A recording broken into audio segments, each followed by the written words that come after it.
after. Okay.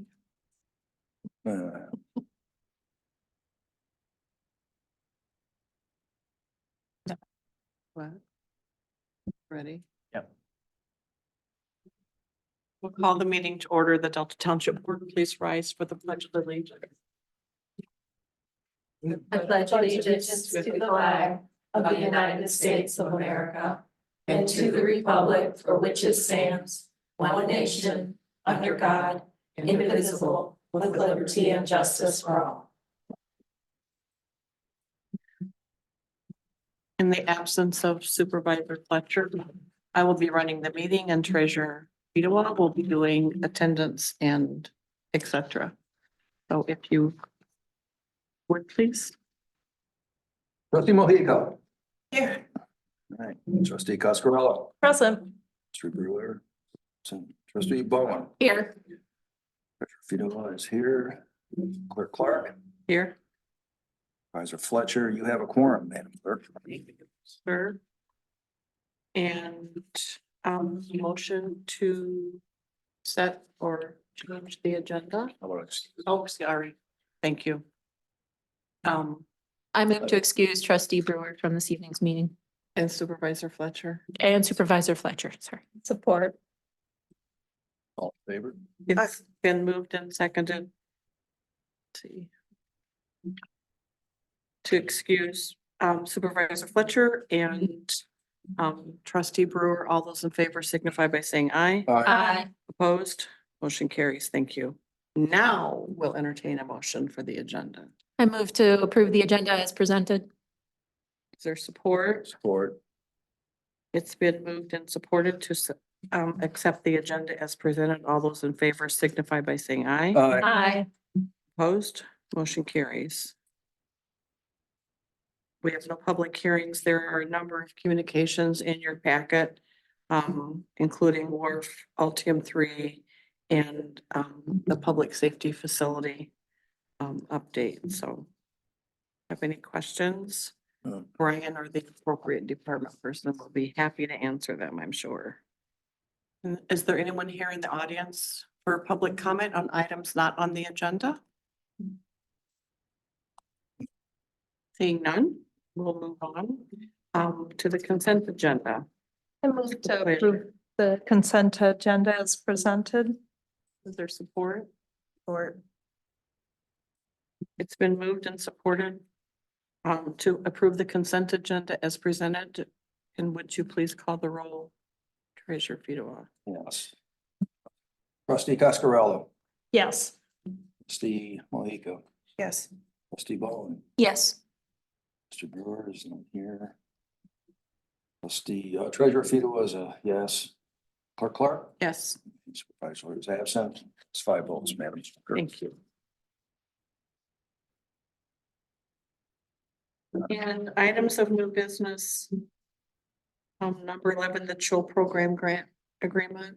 Brian, do you want to speak to that or? Sure, and Aaron's here. I have to say Aaron's done all the work on this along with Peter. But this is just finally, we got our grant agreement from the state. So this is approving that and the additional piece we still need is our third-party agreement, which we're working with the state to approve and with capital area housing partners. And once we have that third-party agreement, then we can really start the program in earnest. Rough timeline, 30 days, 90 days. Probably the April meeting.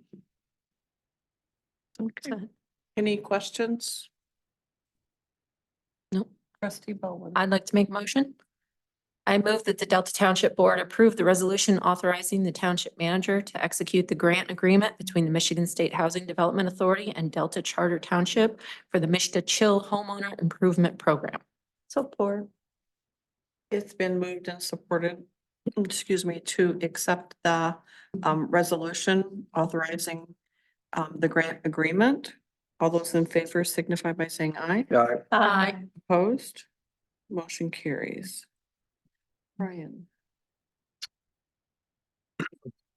Thanks, Madam Chair. I don't really have any big report tonight. We'll just update you that the Eaton County is applying for federal funds and state funds for the bank inter-county drain process for the appropriations funding. So I did provide a letter of support, and rather than us applying for our own funding, decided it was better as a regional application. So any award that's received would be taken off basically the top, so lower cost for everyone. I'm not sure what the chances are for such funding, but at least it's worth a try. But the Eaton County is leading those efforts. So it's just by bond, otherwise the full amount gets bonded. Hmm. And then, Yes. and then it's paid back with an assessment. Yep. Brian, what's the mechanism for this grant? I mean, what is the grant that we're applying? Not we, but the county. I The mean, county, they're applying for the appropriations funding, so. Just a direct. oh, so it's not a grant, it's just asking for appropriation. Yeah, not a grant, but Okay. they are looking for potential grants, but these are just through the Senator Peters and Congresswoman Slotkin and Stabenow, the same process that we applied for the last couple years for Okay. our funding.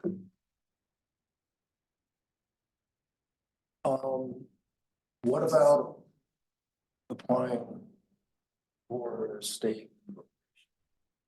I know they did also meet with our state reps, Okay. Senator Anthony and Representative Whitwer. Okay, so they're in the loop anyway. Correct. All right, thank you, Brian. And we have submitted, supporting material to the Capital Area Council of Governments and to Whitwer's office just on that project as well. Because it certainly has the most dramatic effect on Delta Township. Yeah, for sure. Mhm. And that's all I have, but happy to. I answer do any too. questions. Just, when reading this, I know, for the chill program agreement, on the bottom it says the grant program must be completed by June 30th. Isn't it supposed to say the grant program agreement? I'm just saying, it was just a little, I just want to make sure that we got that correct in there, in the agreement, or in the wording. In the It says the motion, grant program must be completed by, but should it say the grant program agreement must be completed by? no, I think the agreement is completed, but the grant program, the program funding Okay, is what we're on the clock for. And it's Okay. only good through June No, through 2025. 2025. okay. Gotcha. I just wanted Okay, to get clarity on that. okay. Yeah. Okay, thank you. Yeah, Brian, I read that the CIA had met and they approved a request for proposals to engineering and consulting services for MDOT. Can you elaborate on what that is? Sure. Peter, would you like to speak to that? Peter Menzer, Director of Community and Economic Development. Wherever we're at, 7710 West Saginaw.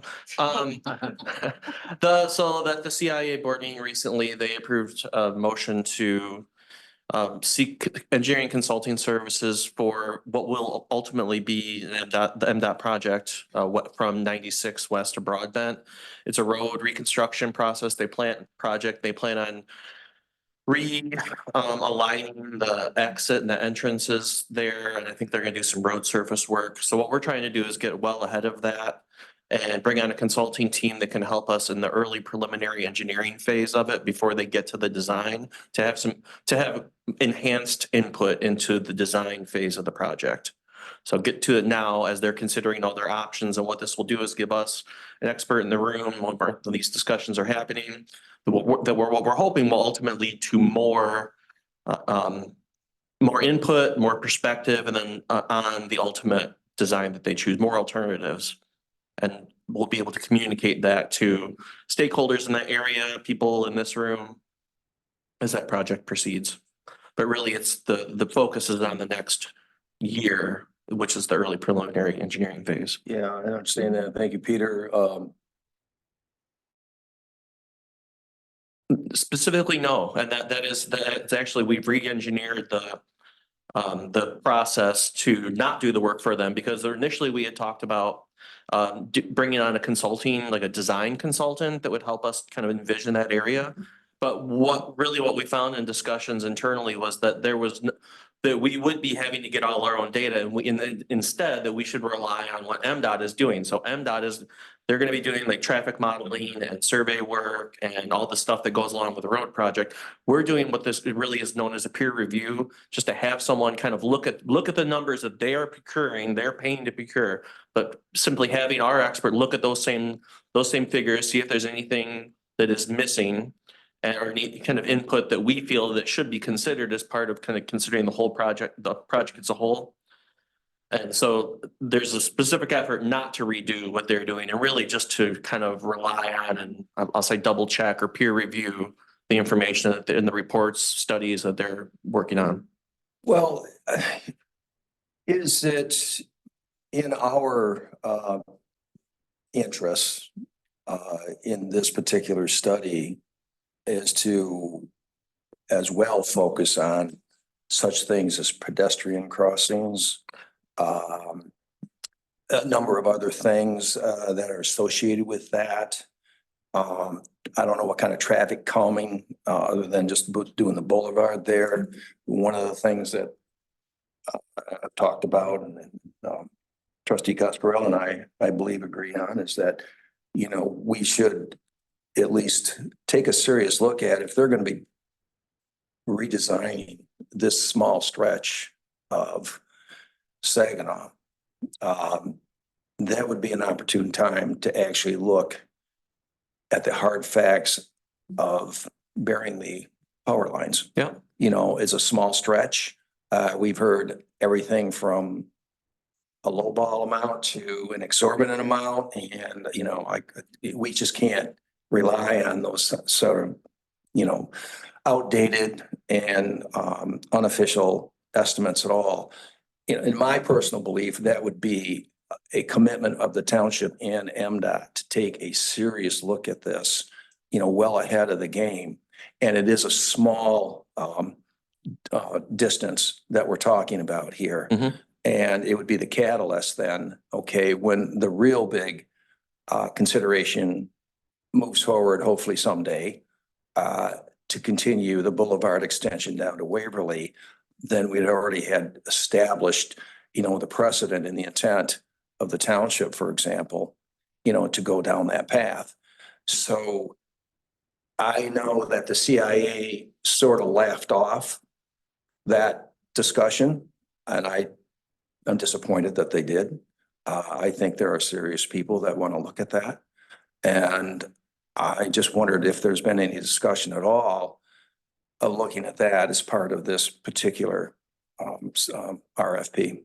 Sure. Well, two aspects to that. So one, since the first discussion that you referenced on the burying of the underground power lines, the CIA board has since that time have added an item on their work plan for the year, which maybe in reality be 2 years, to look at the feasibility of underground power.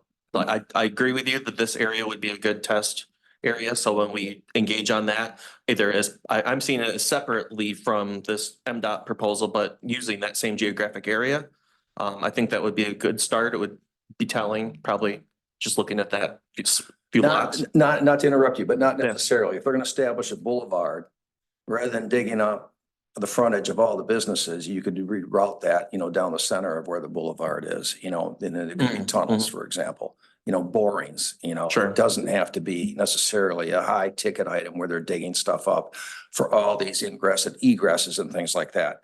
So, you know, that's part of the feasibility study of the different alternatives that could be looked at. So I'm hoping, and I'm more than hoping, I'm really going to be advocating for that there be a serious look at the feasibility of those options. Sure. And then in response to the first set of questions, we're envisioning this consultant helping the CIA board kind of articulate their vision for what are our opportunities in that area? And given the site constraints, the narrow right of way and all other, potential challenges in this small stretch and the highway interchange and all that, where are the opportunities for, I guess, in furthering township goals in that area? And that's what this consultant would do, is help articulate what exactly are those goals? What's the feasibility of being able to do that? We could incorporate the stuff about the underground power Sure. lines as part of that. Well, and one of the primary safety issues is the pedestrian crossing, is there really doesn't exist one now. Right. I mean, so, and that's true for a variety of the distance along there.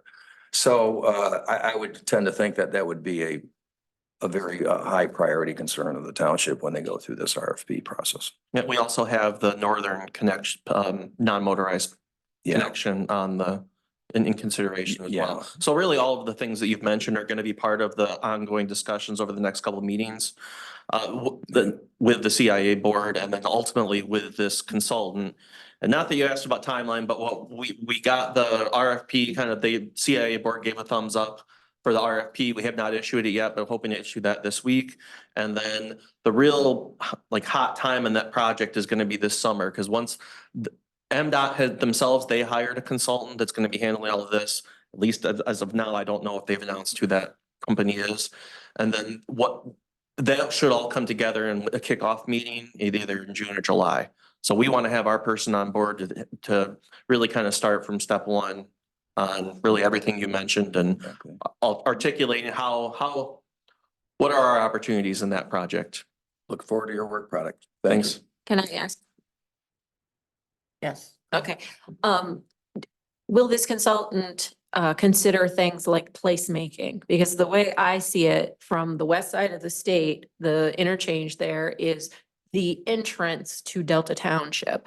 And I think if we're looking at ways to fulfill our mission, our strategic plan, then we should be looking at placemaking and beautifying and, creating a welcome to the township that is recognizable, so that people say, Delta Township, oh, what is that? Oh, it's where we have X. Oh, yes, I know where that is. I've been there. So I hope that that is one of the things that you will be looking into, because just overpasses aren't really interesting to look at, but we could do some things with it. Yeah. A bulk of the work is going to be kind of what I'll call, no offense to our engineer in the room, but kind of a boring engineering peer review of their data and reports. Mhm. The other aspect of that is, like I said, just getting some, finding where those places are, whether it's maybe not as part of this project as a place-making element would be included, but would there be a space for that in the future, or identifying that? So I know that's kind of a non-answer, but that's where we're ultimately going with all that. We do have language in there to articulate and communicate design preferences for incorporation into MDOT project, including but not limited to opportunities for aesthetic improvements, signage, lighting, landscaping, and non-motorized transportation. So we Good. kind of covered that a little bit, but the one thing I would just add, so MDOT in their preliminary engineering design proposal also wrote in that their design consultant will be working with the township. So they're interested in hearing and incorporating, some of these ideas to the extent that they can, because of course, any major highway, they're dealing with some limitations and constraints, but they'll be looking at several alternatives, which I thought Peter did a good job of explaining. That's where our consultant will be helpful in terms of, pushing back on some of the alternatives and, what we like and don't like, and helping explaining it to us as well. Andrea? First wanted to thank Treasurer Fedewa for raising this issue and the opportunity to utilize this to consider burying those power lines. I just want to and appreciate, Brian, the detail you shared about kind of the charge with this effort. I just want to say too, there's certainly the aesthetical benefit of burning those lines, but I think after the storms we experienced last year, there's also that benefit to businesses and residents and those along the corridor too, because we know when those lines are buried, you're far less likely to deal with power outages as a result. So I think that's something to consider and help elevate as a priority, that improvement along the corridor.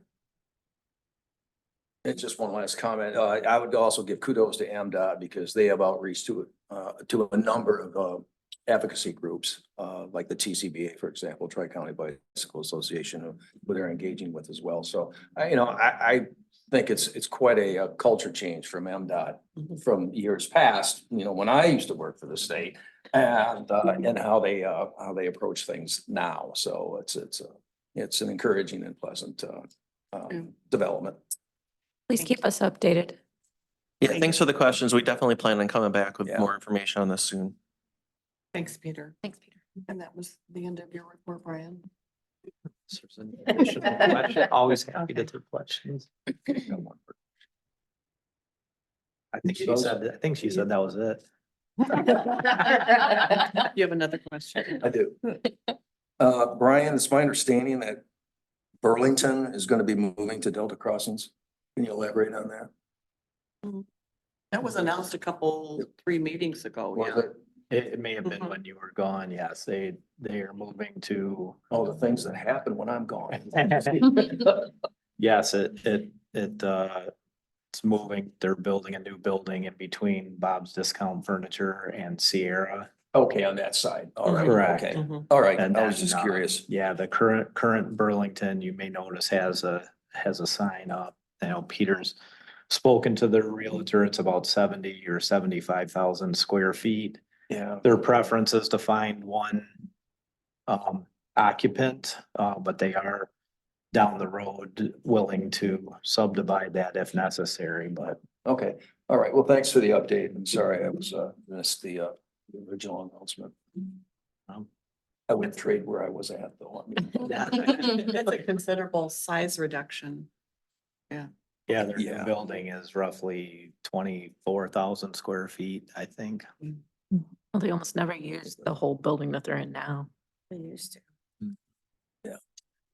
I think that takes us to Lieutenant. Are you ready? Our report tonight is Delta Patrol.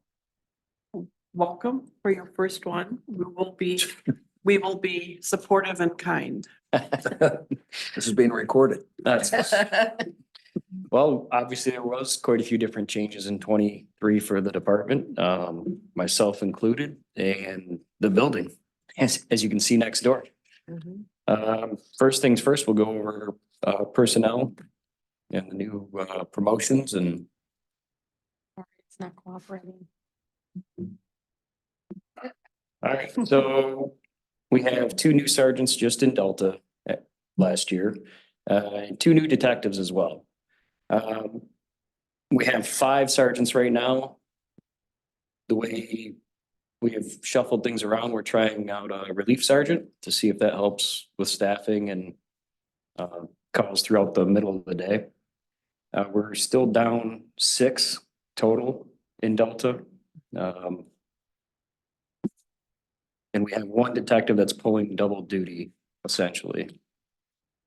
So, So Lieutenant, you're saying that there's 6 vacancies yes, and we have 5, so it's over 50% vacancy still for the sergeants, right? road patrol vacancies. Total. Total. We have, so we've always had 4 sergeants. Okay. Mhm. We have a relief sergeant right now up here in Delta.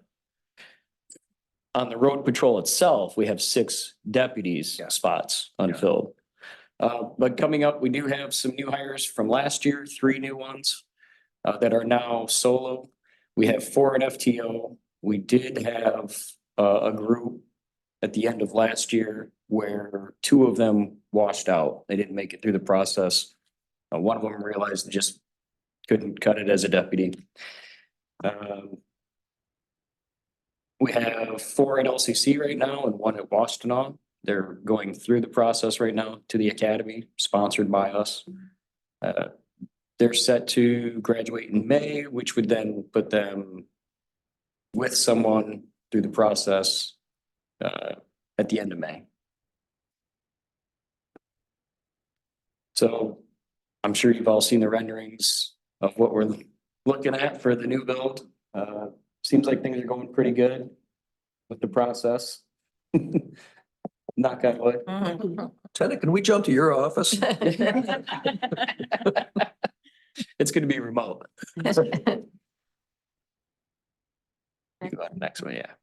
So this is, let's get into the actual calls, event reports. This is total calls that we've taken for the year. It's up a good little bit from 22 and up a little bit from 2021. This is the overall calls. This is calls by citizens only. So of those 16,000, 11,600 were called in through dispatch, the text to 911 or called in. The other ones that are unaccounted for would be like self-initiated calls, traffic stops, just any field activity that a deputy might come across, or a call that might come in from the township office, just other ways that we might get calls. This is just showing our busiest day, Friday, without much of a big surprise, by about 160 calls, I think. This is one of the reasons we wanted to try out with a relief sergeant. So the yellow is all of our day shift hours. So 6 to 5 or 6 PM. As you can see, we kind of peak. We start out around 10 AM and go to about 3 to 4 o'clock. That's when our busiest time is. Violent crimes. We have some comparables. Our domestic violence is declining. And the way we've reported domestics have been the same over the last 3 years. So it's good to see that that's declining. Yes, ma'am. Just have a question. Any insights to why that is declining? I don't know if there's anything different that's been happening during this time frame.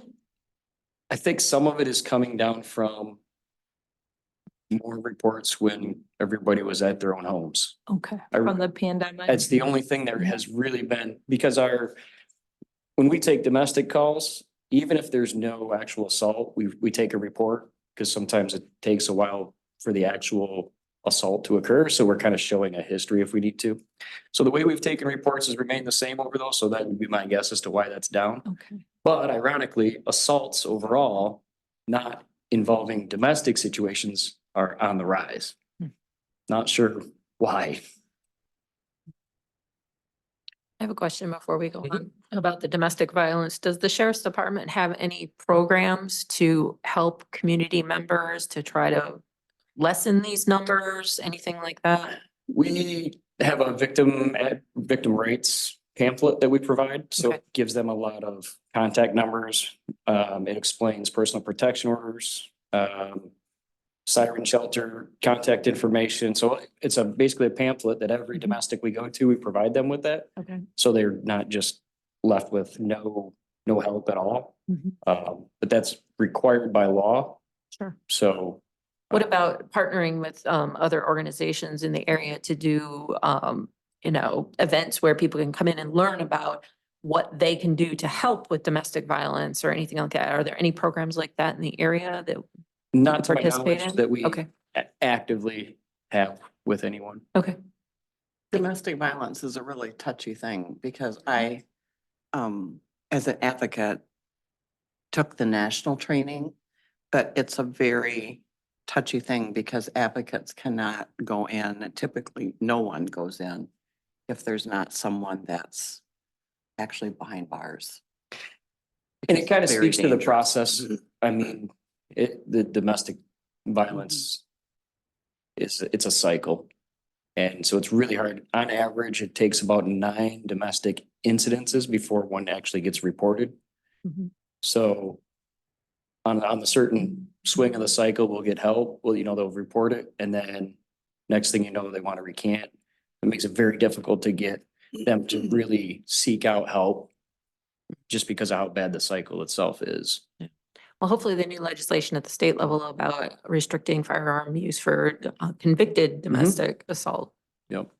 will help some. Thank you. This is just a quick rundown of our nonviolent crimes, retail frauds, and frauds kind of run away with everything. So we have our retail frauds and frauds that are scams. You know, citizens will get calls to go. Our most recent like scam would be someone calling, pretending to be someone from the sheriff's office, saying that they have a warrant and that they need to go buy gift cards at Walmart and give us the number on the back to bond out. So that's been the new one lately. Anybody fall for that? Oh, yeah, Jeez. a ridiculous amount too. Hmm. And it over and over. Next up was disorderlies, which is a pretty catch-all Hmm. for a lot of calls we take. Miscellaneous crimes, the 911 unknown, that's just maybe someone pocket dialed or someone went to hang up. We have to at least go check the area, see if anything's going on. So that's a high call. Suspicious situations, vehicles, either called in by citizens or something we come across. So this is a fancy little graph that I had no involvement in making. That's beyond my capabilities. Something I didn't mention in our personnel is we did add a crime analyst. She's responsible for the really neat graphs. She has helped with a lot of retail frauds, taking information and trying to identify suspects just through facial recognition, checking our pawn sites. She's a great resource. But this right here is showing our UTAs. And last year, it was a huge issue for UTAs. What does that mean? Sorry. Oh, I'm sorry, vehicle thefts. Oh, okay. Vehicle thefts. The blue, yellow, and green indicate an increased time. So by looking at this, we know that for some reason, Fridays around 1 o'clock, they spike. So at 7 o'clock on Wednesdays, they spike again. So it gives us an understanding of the best times. Now, we have done some operations where we specifically looked for UTAs. We did get a few, but the biggest benefit, two of our suspects that were suspected of at least a dozen that we know of were apprehended a month and a half ago, and our thefts have declined dramatically. So there's like a group of kids that are involved in these thefts. And I don't know if anybody is aware of the Kia issue. So from about 2014 to 2022, Kia had an issue with their anti-theft. So basically they break the steering column open, pop a part off, put a USB in, and you can override the anti-theft and start a car with a USB.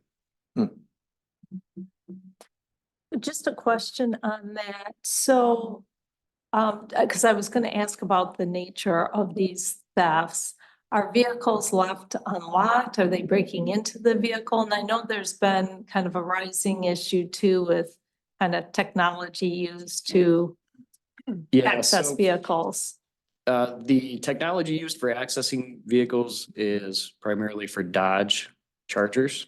Okay. They have some sort of device that can override everything, but it's more specific to Dodges. The Kias break the back window, in you go. So that was a big clue when we were out looking around. I stopped a car that had it smashed out. He's like, "Yeah, I just recovered my vehicle a week ago." So it's a pretty common thing for them. But since the apprehension, those numbers have dropped quite a bit. Can I ask, and what are they doing with the cars? Is this just joyriding? Mhm. This is not selling them or? Joyriding and stealing. So show up in a store and if you show up in a stolen car, it's one more thing that can't come back on you. Okay. But yeah, mostly just joyriding and misdemeanor theft. Okay. So we took kind of our frequent retail frauds. Anything with 10 or less, we didn't really bother. These are the calls that deputies take. So there are more that loss prevention for these that these businesses call in and get numbers themselves. There's also thefts where maybe they couldn't identify them and they got away. So these are just the calls that we respond to and actually spend our time on. Walmart, Home Depot, Meijer, those are our more frequent ones. Lowe's has a different policy. They just don't have loss prevention, kind of the head in the sand mentality. So I don't have their numbers. Same thing with this graph. It gives us an idea of when our frauds occur the most. Middle of the day. Seems to be pretty regular with this, with the exception of Wednesday, I guess. Wednesday, there's more early risers to steal. So this is our hotel calls. Travelodge is running away with the calls. A lot of unwanteds, which is either management calling, wanting to kick somebody out who's overstayed their welcome, or someone who has invited someone over to the room and doesn't want them around. I took these are all of our hotels, with 20 or more. So I took these ones and I looked at calls we take versus rooms that they have for rent. So Travelodge, 202 calls, 104 rooms. Red Roof has 153 calls and 81 rooms. And then you look on the other end, the Crown Plaza, 20 calls, but they have 212 rooms. Right. So we can kind of rule out that it's because they have more rooms is why they have more calls. It's not even adding up.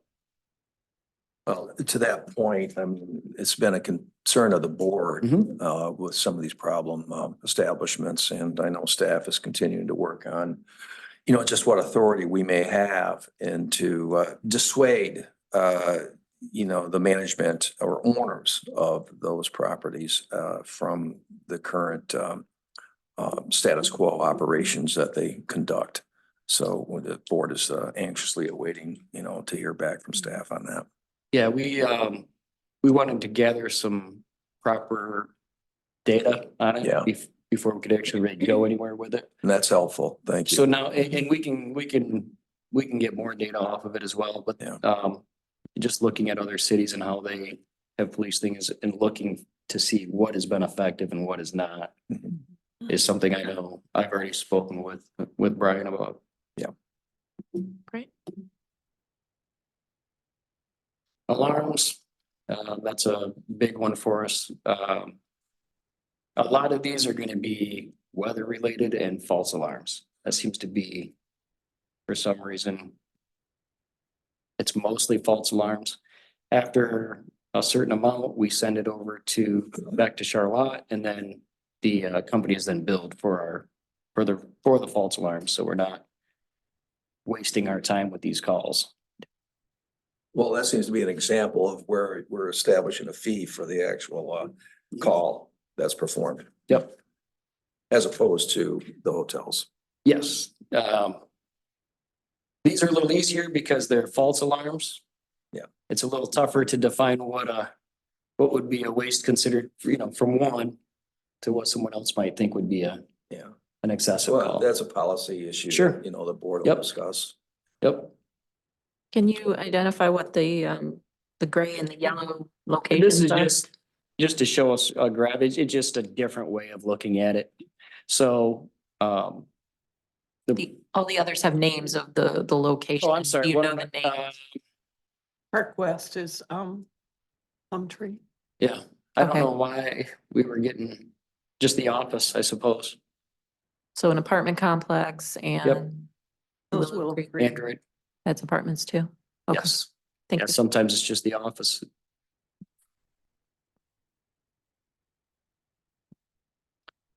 New addition was our school resource officer, Deputy Hansbarger, came from Maple Valley. He started back in February, I think on the 27th. He handles all of our calls for the Waverly School District. He's stationed in the high school, makes his trips between the high school, the middle school, as well as the elementaries. So he's been a big help just having him there. He's also a member of our ABI team. We'll get more into that in a little bit. So Grand Ledge School District. Road deputies are responsible for that one. Grand Ledge Police Department is responsible for all the Grand Ledge schools within their city. But we cover Delta Center and Hayes. Not a huge amount of calls. The biggest one we get is the school threats. We look into everyone that comes across and look into it, pull a number. There's a threat assessment. We have a good relationship with staff. They kind of have an idea of who a lot of these kids are and who we should talk to. So it's been a good relationship with them. This is also something new, our child predators thing this year. Let me grab my numbers on this. So Detective Galentine and Detective Shive, they've kind of started this. This has stemmed from Genesee County's version. They went up there, started working with them, trying to get a grasp on what to do, and then they brought this back, and actually Genesee County came down to help us get it running. We're now working with LPD and the Michigan State Police with this. So we'll get a bunch of chats started on these any sort of social media, and we just find a spot to meet up on a certain day, and it's been unfortunately successful. But it has quite the array of offenders. I won't read all of it, but I think you can see kind of what we can what stems from this. Traffic data. Fatal crashes are down a little bit. That's great. The overall crashes are kind of in that same area. Nothing really new on that one. This just shows the darker the area, the more frequent the crashes. So we get an idea where I don't think it's much of a surprise that Saginaw has a lot of crashes. We need to make sure MDOT gets this information. They have access to it. You see the biggest bubble is right there from Broadbent to 96, so that Exactly. will be a Yeah, and that's where we've had our most severe crashes. Life-threatening fatals.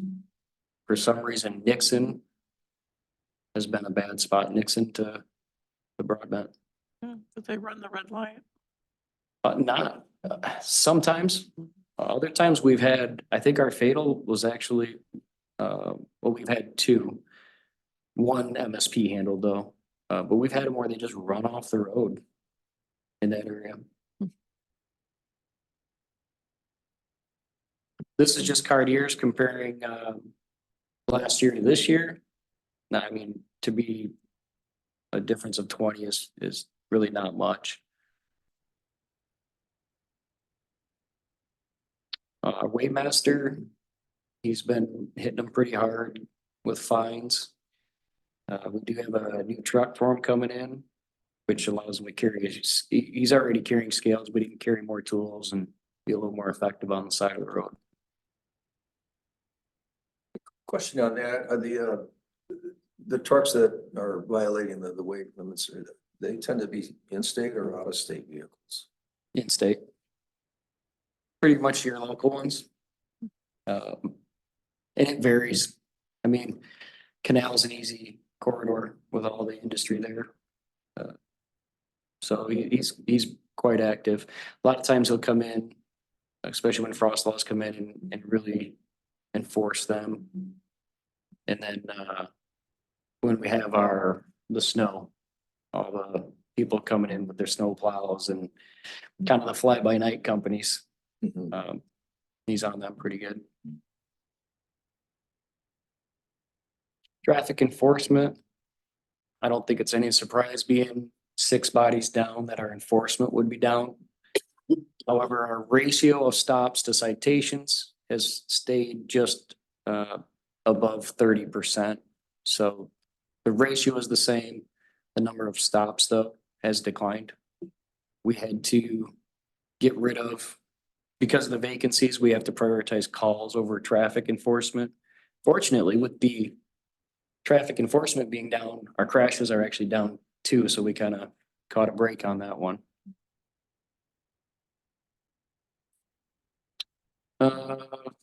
Waymaster fines that the township itself has gotten. Parking tickets, overnight parking, down a little bit. I like to think it's because the new lieutenant really made a push for this and everybody's just following the law. But it's probably because it wasn't enforced that much. So we'll have more of that to come this year. Specialties. This is Roscoe. He's our bomb dog. He's been active and very helpful for a lot of bomb threats that we get. Having this dog has been a great resource for that. We leave it up to whatever business or school has the threat, how they want to proceed, and we just assist them however their policy dictates. Tank, he's our drug dog. This is just a breakdown of their activities. I don't think it's a surprise that he's involved in a lot of traffic stops, searching cars, drug searches, tracks. And he is a tank. He is, yes. I think we've all been through airports where they have sniffer dogs, Mhm. and I suspect that they're trained for certain drugs. Are these dogs trained, to your knowledge, for the same plethora of the drugs that they are? So No. Roscoe is trained as a bomb dog, so he's trained for chemicals and certain compound Yeah, right. mixtures. Right. Tank is trained on drugs. So Roscoe is not trained as a drug dog. Tank is. Tank is trained on any sort of narcotics, no longer marijuana, meth, cocaine, Okay. that whole gamut. But that would, I don't know if like drugs like fentanyl and Mhm. and things like that are detectable by, Yes. okay. Yep. And that seems to be, methamphetamines and things Oh, like yeah. that, so. Yep. AVI, our active violence incident team. So we have one sergeant, 4 deputies, 3 from Delta that are on this team. And this coming year, we'll be in Charlotte doing a full scenario. So this will involve actors that help, and we'll have all the. So we'll have, like I said, a lot of the county agencies, fire departments, victim advocates, central dispatch, our IT is involved, and emergency manager. But our deputies and a couple other captains and chiefs from other agencies will even put on trainings for businesses if they request. So we help them out. But it's been a great resource and are probably the best one in the region. Lieutenant, I'm just forced to ask this question because the Uvalde is so fresh in, Mhm. people's minds, and is mine too, because I was down there shortly after that massacre. And, and it's an ongoing critique of the response team and the disarray that of the command and control and all that.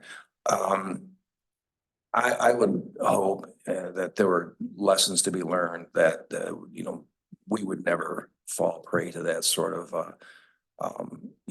frailty in the execution of an emergency situation.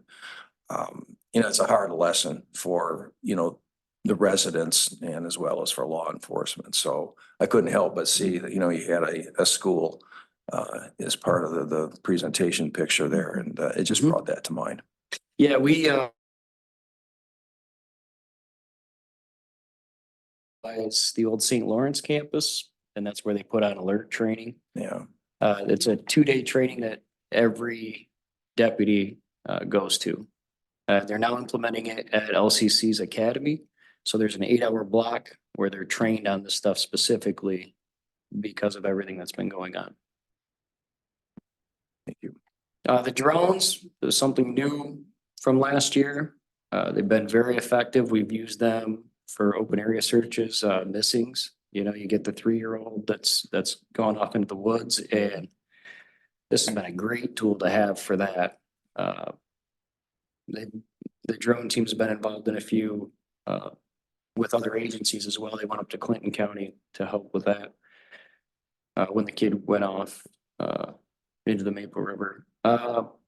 We have 2 that are certified, 3 now that are are going through the training. The goal is to just have 2 drones available on patrol at all times, so they can just, whenever it's needed, get right up in the air. We also use this for traffic crashes for mapping out. It's much quicker. Just a quick question on the drones. How frequently are you utilizing those? It really just depends on the call. I mean, is it once a week? I couldn't really put a number on it. These calls always seem to just come in a few at a time. We had recently, they were down in at the dead end of Jolly.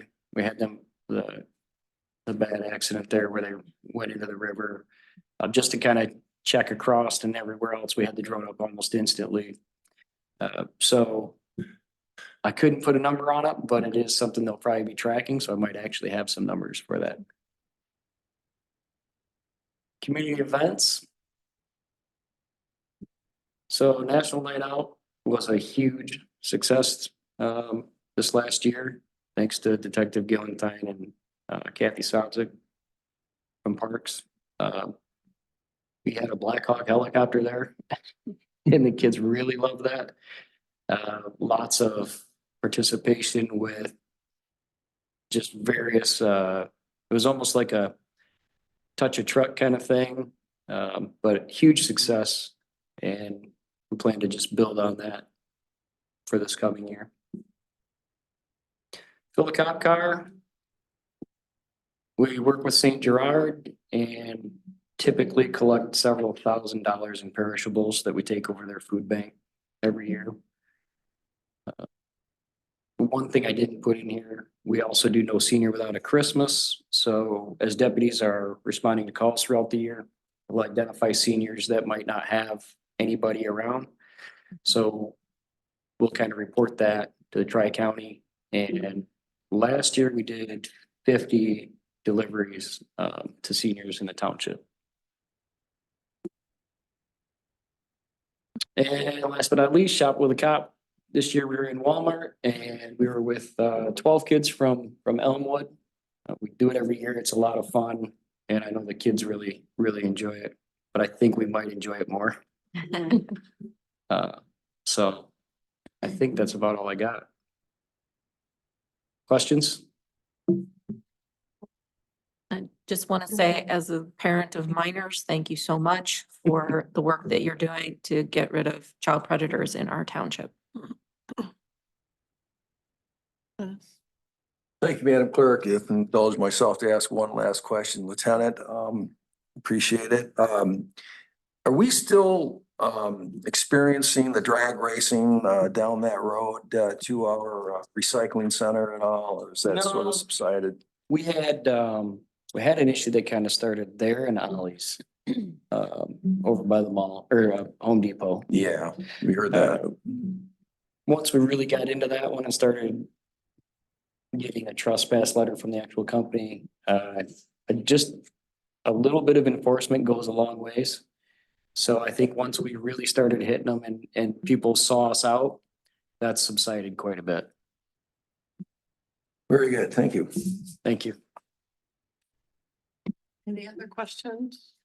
If not, thank you very much. Thank you. Any other final comments from anyone?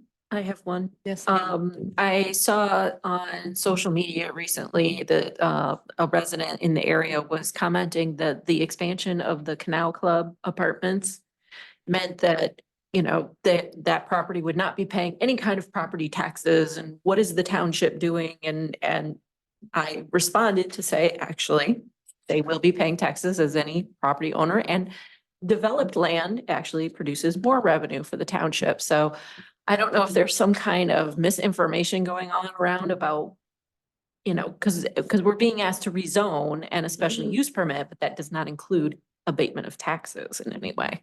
But I just wanted to let you know that that information is going around. Thank you. Mhm. Is that next door or? It was on Facebook. Interesting. That must be true. Information. Yeah, exactly. Okay. That, But no other comments, we are adjourned. all right. Okay. No gavel.